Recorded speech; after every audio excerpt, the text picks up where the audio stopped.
lagi di podcast ASN Berakhlak. Perkenalkan, saya Feni Febiola Silalahi. Saya peserta Latsar 2025 angkatan 28 kelompok 2. Nah, di sini saya tidak sendirian tentunya. Saya didampingi oleh mentor saya sekaligus yang akan mengisi pengalaman di hari ini. Sebelumnya, seperti ada pepatah mengatakan tak kenal maka tak sayang. Sebelum sayang, mari kita kenalan. Nah, Bapak boleh memperkenalkan dirinya dulu, Oke, Bapak? baik, terima kasih.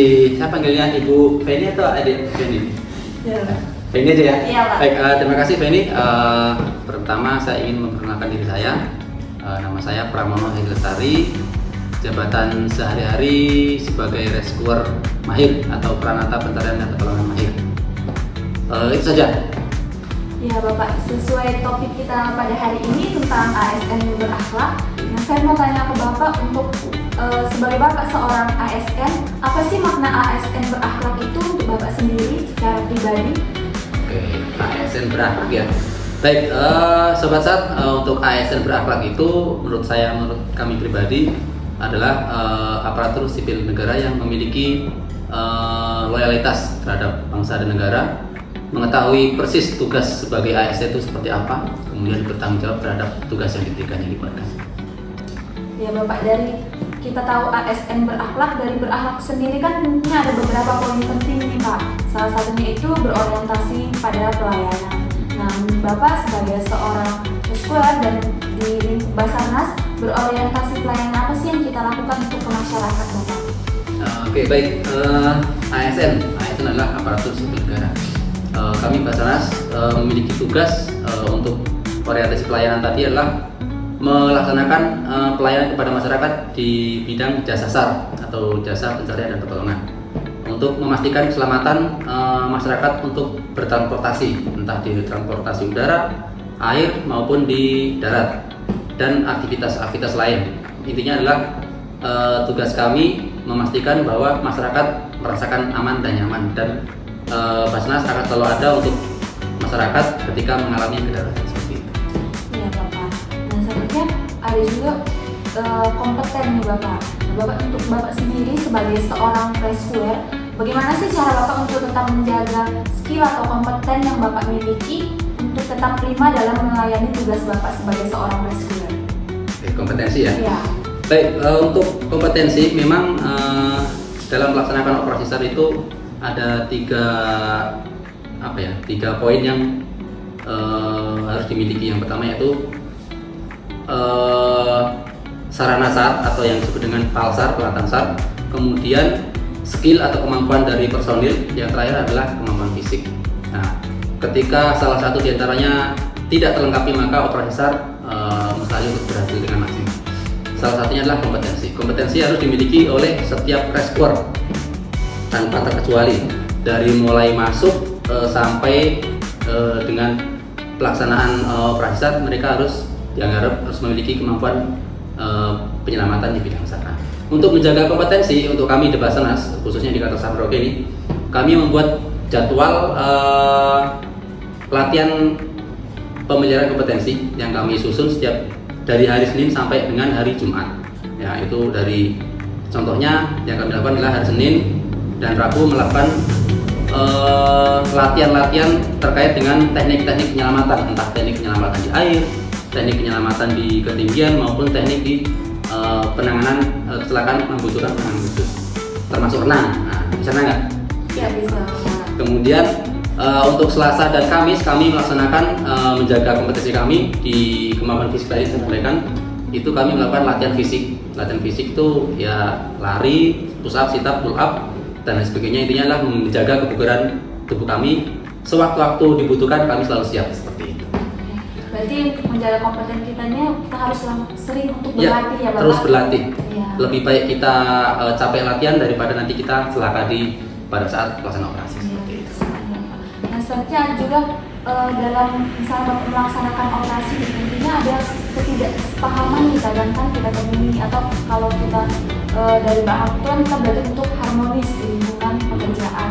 Nah, menurut Bapak ketika Bapak mengalami ketidaksepahaman atau berbeda pendapat antara tim sendiri, bagaimana cara Bapak menanggapi hal tersebut, Pak? Ketika terjadi perbedaan pendapat ya. Baik, dalam pelaksanaan operasi itu memang kami Basarnas bekerja selalu berbentuk tim. Gak bisa Basarnas bekerja sendiri. Contoh, saya kerja sendiri terus yang lain tidak bisa. Kami harus satu tim, harus solid. Namun dalam pelaksanaan operasi saat pengalaman kami selama ini nih, Sobat Sar, banyak terjadi, sering terjadi perbedaan pendapat ketika kami ingin melaksanakan pertolongan dan ternyata si A mengatakan kita gunakan teknik ini, si B mengatakan teknik ini. Nah, ini kan perbedaan.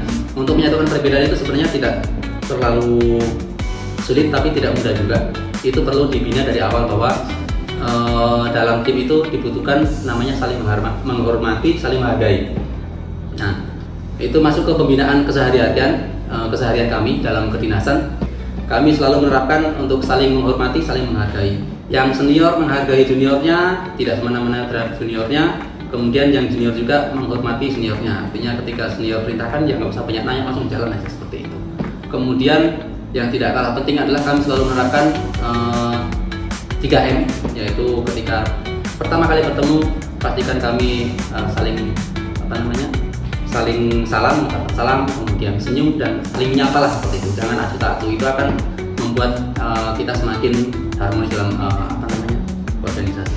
Kemudian yang terakhir untuk yang tidak kalah pentingnya adalah hindari bercanda yang berlebihan dan hindari menggunakan candaan menggunakan isu-isu sara. Itu sangat menurut saya tidak baik, itu akan menimbulkan konflik yang nanti efeknya panjang seperti itu. Berarti lebih ke menghargai ya Pak? Ya, saling menghargai. Selanjutnya ada poin tentang loyal. Nah, menurut Bapak sendiri, apa sih makna loyal itu dalam sebagai seorang ASN?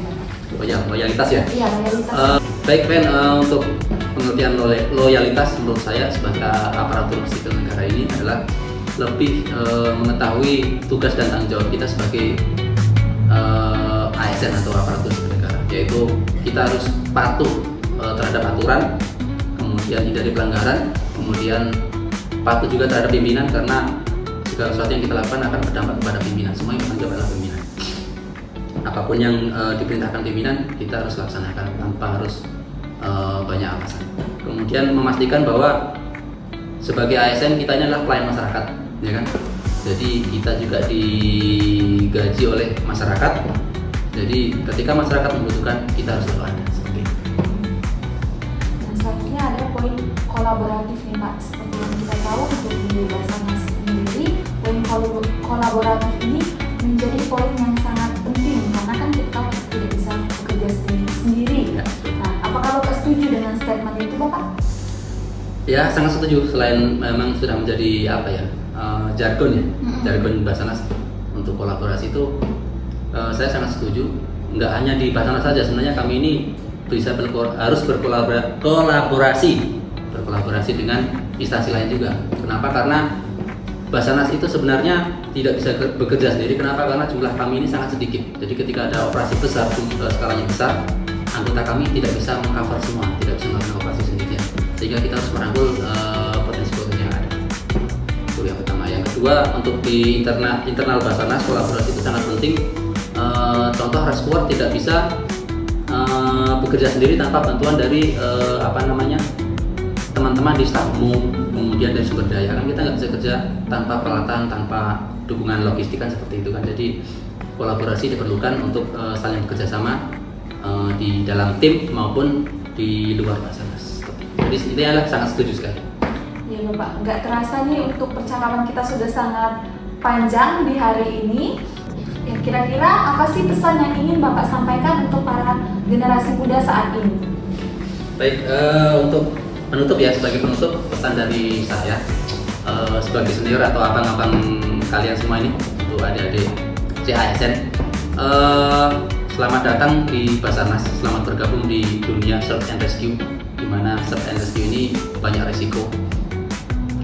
Pesan saya adalah jangan malas untuk belajar, jangan malas untuk berlatih. Kita ini adalah pelayan masyarakat, jangan mengecewakan masyarakat. Saat masyarakat membutuhkan, kita selalu ada. Kemudian di dunia ini tidak ada orang bodoh, tidak ada orang lemah, yang ada hanyalah orang yang malas belajar, malas berlatih seperti itu. Ya, terima kasih Bapak untuk pengalaman yang sudah Bapak bagikan. Kiranya dari pengalaman Bapak kami juga dapat belajar banyak dan kami juga semakin giat untuk berlatih ke depannya. Betul. Sekian podcast pada hari ini. Afiknam Jagat Samagram, semoga selamatlah alam semesta. We are family, profesional, modern, teruji.